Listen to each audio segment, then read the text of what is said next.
It's time to get out of pocket.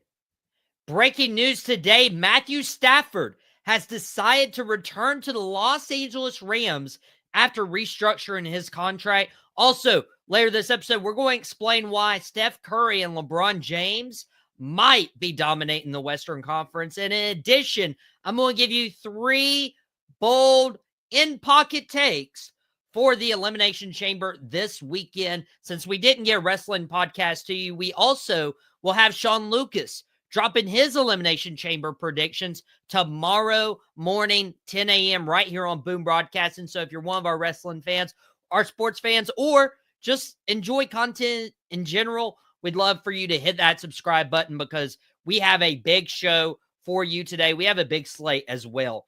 I want to talk about Matthew Stafford for a second. Matthew Stafford was the number 1 overall pick to the worst team in NFL history, the 0-16 Detroit Lions. He was pick 1, 2009.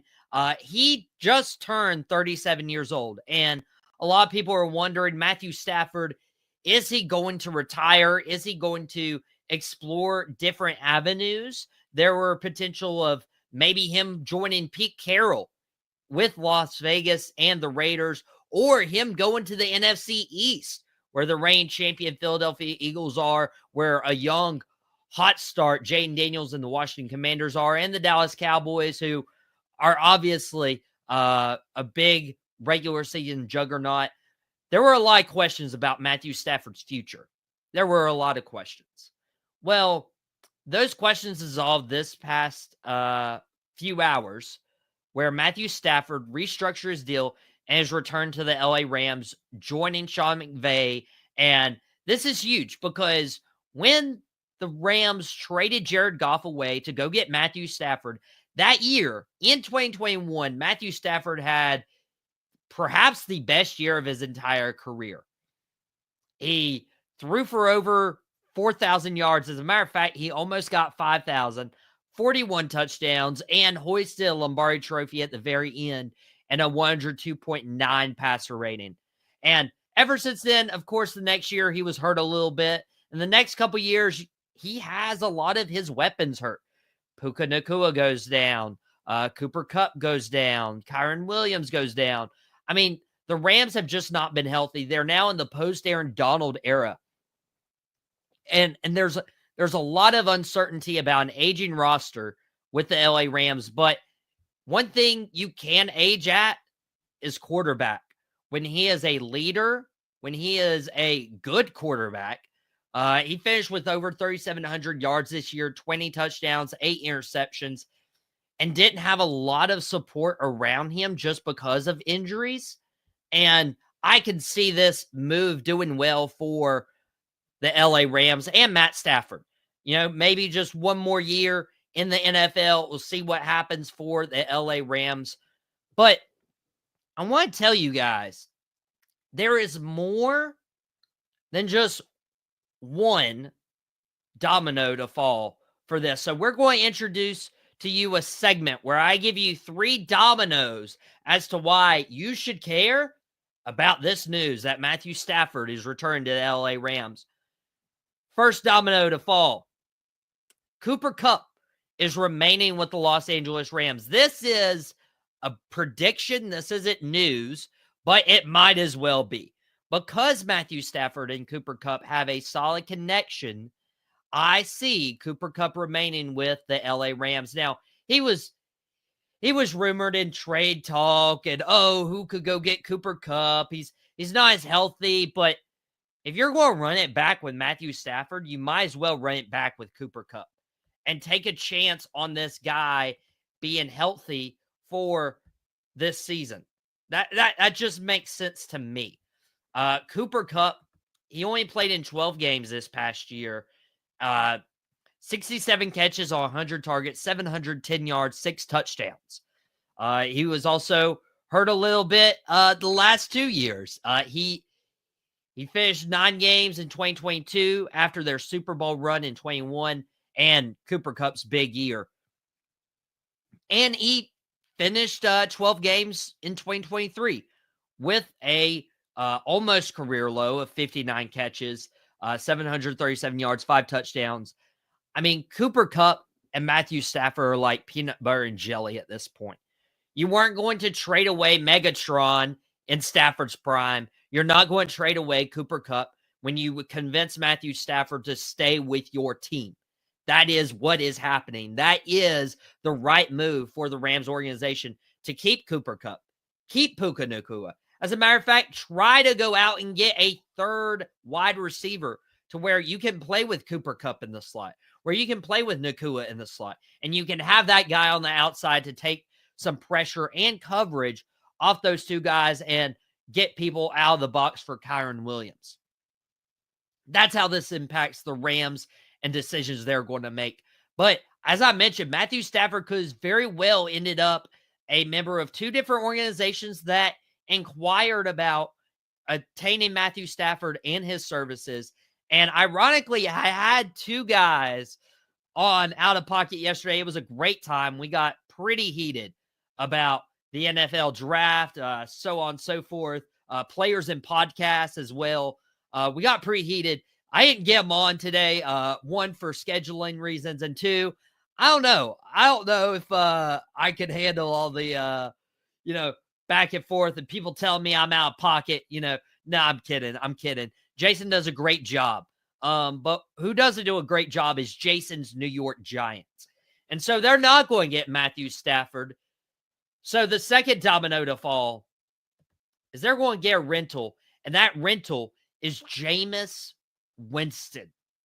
Jameis Winston is my favorite to be the starting quarterback of the New York Giants this upcoming year. There are several reasons for that. One, Jameis Winston has hopped around from team to team to team. Tampa Bay, New Orleans, when everything hit the fan with Deshaun Watson, Jameis stepped up for Cleveland, but he's still not that great. I mean, he had maybe a decent year or two in Tampa. He had a decent year in New Orleans when he stepped in. Cleveland, it wasn't all doom and gloom, but I mean, at the end of the day, you're throwing 60% completion percentage, 2,000 yards, 13 touchdowns, 12 interceptions, an 80 passer rating this past year for the Browns. And again, that's the Browns. But for the New York Giants, they don't have a guy where they can be like, okay, this is our franchise. They have the third overall pick in this year's draft, and they could go for Cam Ward. They could go for Shedeur Sanders. If they're confident in either one of them, they should take them. But that's not the reality of the situation. There is Arch Manning.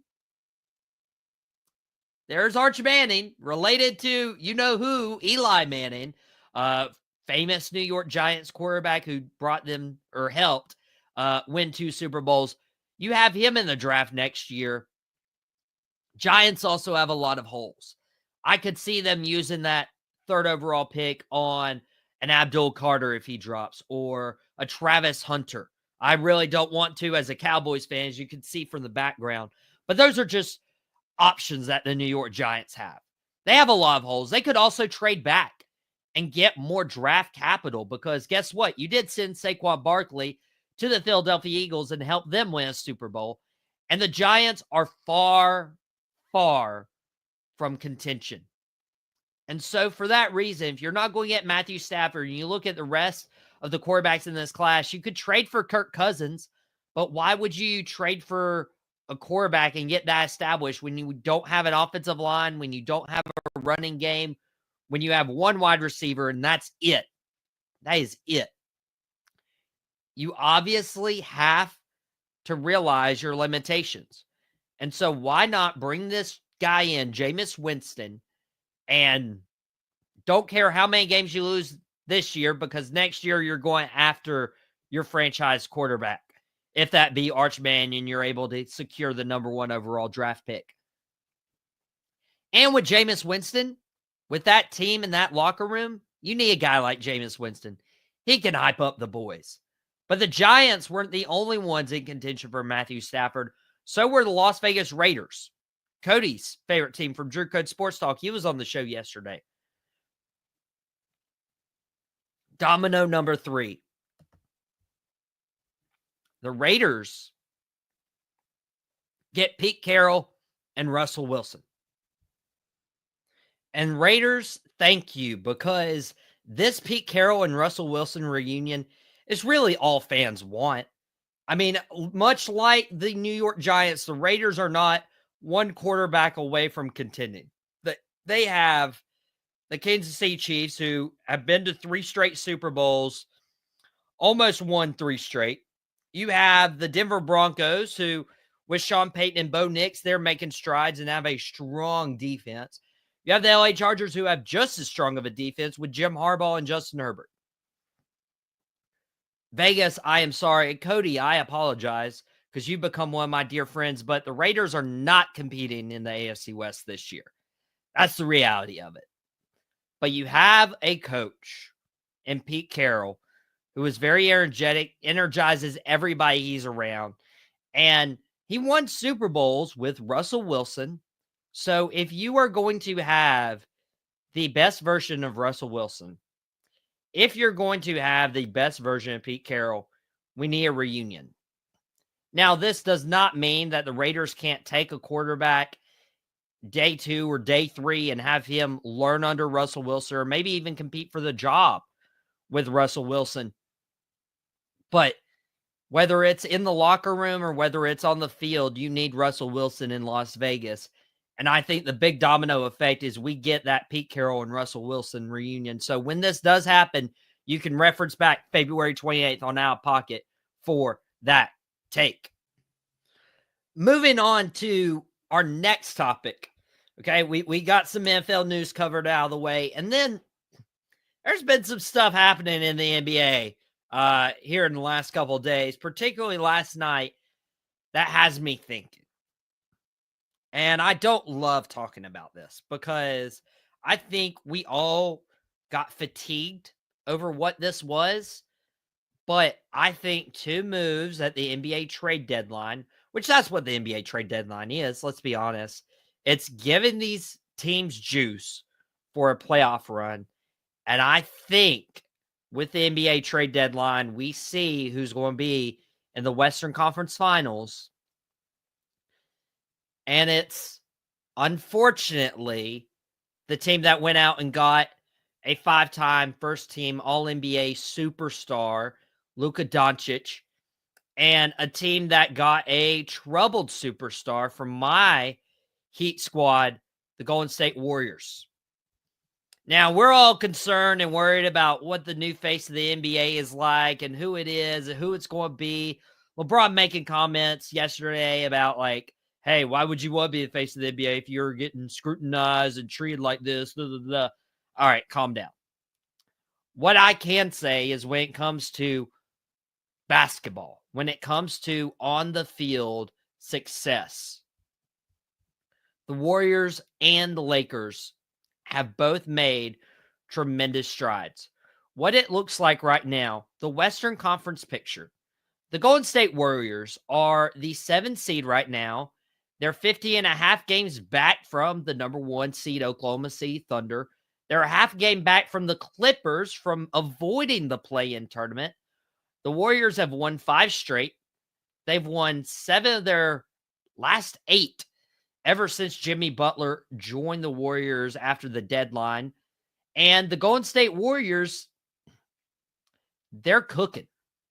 And it's all because of Chef Curry. It's not even entirely Jimmy Butler, even though we are seeing a happier Jimmy Butler. And if Jimmy's happy, then he's obviously going to play a lot harder than he did in his tail end years of Miami, particularly the last few months. But Steph Curry, dude, I don't know what it is, but we're crowning February 27th Steph Curry Day. Let me read these to you. 56 points, 4 rebounds, 3 assists, 2 steals, 12 threes. Insane. Steph Curry is playing very energized now that there's actually hope. The team went out and got Jimmy Butler, got him help after Steph's been missing Klay Thompson, and just that little boost and seeing a motivated Jimmy Butler back on a floor proves very well for the Golden State Warriors, and they are trending in the right direction, but they're not the only team trending in the right direction. You got the LA Lakers, won 8 of their last 10, 4-game win streak. They are a 4 seed right now in the Western Conference. Nobody's catching OKC at number 1. I hate to break it to you guys, but the Lakers are a game and a half out from the 2 seed Memphis Grizzlies and game back from the Denver Nuggets. You mean to tell me the Los Angeles Lakers acquiring Luka could get up to be a number 2 seed? Come on. This is gross. Like this is gross because I thought we left the years of LeBron and Curry in the finals. I thought we left LeBron and Curry from deep playoff runs, but this could very well be the Western Conference Finals matchup. And this could likely mean one of these teams are in the NBA Finals. I'm sorry. It's really baffling to me that we had so long with Curry, LeBron in the NBA Finals when LeBron was at the Cavs, Warriors had their run. And now we could get Lakers are not going to catch up to OKC when it comes to regular season, but being a 2 seed in the Western Conference wouldn't be terrible knowing you have a talent like Luka, you have LeBron, who's been re-energized and still putting up numbers, and you have Austin Reeves too. That is a third option that you need. It's not just LeBron and AD anymore. Austin Reeves has emerged. Luka is there. I mean, we could legitimately see Lakers in the Western Conference Finals and the NBA Finals, and we could see them match up against the Warriors. And who cares about the new face, whether it's Anthony Edwards or Jason Tatum or so on and so forth. I'll be covering some of that on Fans First Sports Network if you go to ffsn.com. But man, the old heads still making moves, still making money moves, and they could make a huge impact in these playoffs. But we're not quite in the NBA playoffs yet. We are technically in the WWE playoffs. What that means is we had the Royal Rumble. Jey Uso won. Yeet. And is challenging Gunther. WrestleMania, they're big Super Bowl. They're big NBA Finals. We will find out a lot more about WrestleMania this weekend at the Elimination Chamber. And that starts with 3 in-pocket takes about what will happen at the Elimination Chamber or what should happen at the Elimination Chamber. Take number 1.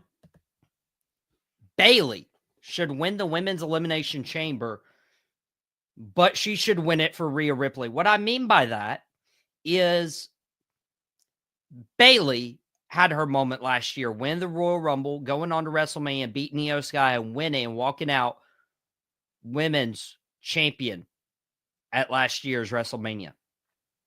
Rhea Ripley had her moment last year, but a shoulder injury obviously had her vacate the title, and now she's went back from Live and is going on a big Rhea Ripley tour right now. Rhea Ripley has beaten Charlotte Flair at WrestleMania a couple years ago.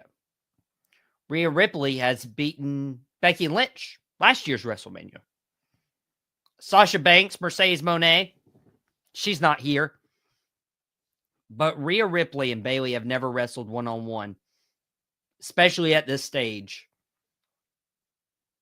Rhea Ripley could beat Bayley and have a claim that she has beaten all 3 horsewomen that are currently in WWE. That is huge for Rhea Ripley. And so, for that reason, Bayley does win the Elimination Chamber, but is to put another notch in Rhea Ripley's belt as winning at WrestleMania and beating Bayley and retaining her Women's World title. Take number 2. Randy Orton hasn't been seen since Kevin Owens took him out with that pile driver. A banned, unsanctioned move. Now we have an unsanctioned match between Kevin Owens and Sami Zayn. Guess who needs to show up? Randy Orton. If you remember many, many moons ago, Randy Orton, one of his moves was banned. It was the punt kick. He punted the boss. He punted his daughter. He punted his son-in-law, so on and so forth. Randy Orton can't use the punt kick in matches. But this one's unsanctioned. He's not held liable for whatever happens. So during Sami Zayn and Kevin Owens match, rather than having this devastating move and one losing cleanly, Randy Orton comes out, punts Kevin Owens, and setting up a Randy Orton-Kevin Owens match at WrestleMania. Makes sense?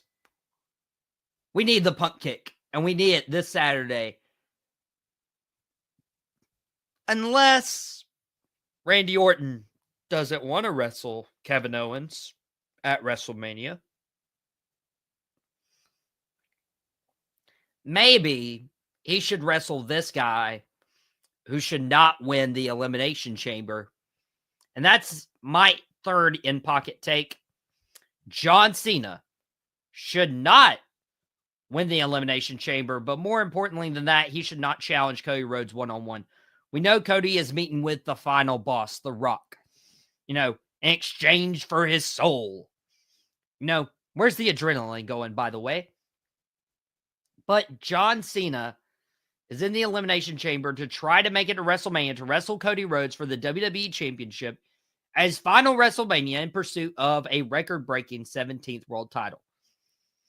I explained this on an article on FFSN.com that John Cena's journey throughout this entire year needs to be told throughout the entire year. He doesn't need to immediately win his 17th world championship. He also doesn't need to wrestle WWE's top babyface because we don't need WWE's top babyface being booed. WWE had a problem when Roman Reigns was champion. That's because there was no babyface built up to defeat Roman Reigns until Cody Rhodes came from AEW. Congratulations, AEW built WWE's biggest babyface. Cody Rhodes has earned his spot at the top as the main guy, as the babyface, as the quarterback, if you will, of WWE. NBA thinks they have a new face problem. Cody Rhodes is that new face of WWE right now. Pitting John Cena against Cody Rhodes at WrestleMania one-on-one ruins that. Because fans who want John Cena to win the 17th world title will boo him. They will boo Cody Rhodes or whoever is standing in the way of John Cena's 17th world title. Don't believe me? Go back a month ago. Royal Rumble. Yeet. Most disliked video on YouTube in a 24-hour span. And we've had some stinkers. So do not tell me that John Cena versus Cody Rhodes one-on-one, making fans decide, is a good idea, because you're going to upset the Cody crybabies for a part-timer taking his title, or you're going to upset the beloved C Nation, who just wanted their hero, their childhood hero, R-Truth's childhood hero, to win a 17th world title. John Cena should not challenge Cody Rhodes one-on-one. But that is it for Out of Pocket today. We appreciate you guys joining us. Matthew Stafford and the Dominoes following there. Warriors-Lakers, we might see another LeBron Curry matchup in the playoffs. And 3 things you need to expect this weekend at Elimination Chamber. Mouth Alpha Mike will have his nightcap tonight for SmackDown. Sean will have his wrestling predictions tomorrow. My dad bringing back Starstruck tomorrow afternoon at 3 p.m. In addition, Jason's got 3 from Deep. 3 times a week, talk about the NBA. And then the Elimination Chamber nightcap tomorrow night will be a tremendous time. We appreciate you guys so much. Join us back here Monday for Out of Pocket. We got your weekend covered. We hope you guys enjoy it. Thank you so much, and we'll see you next time. Well, that's it. I really hope you enjoyed it. We had a ball making it. Thank you.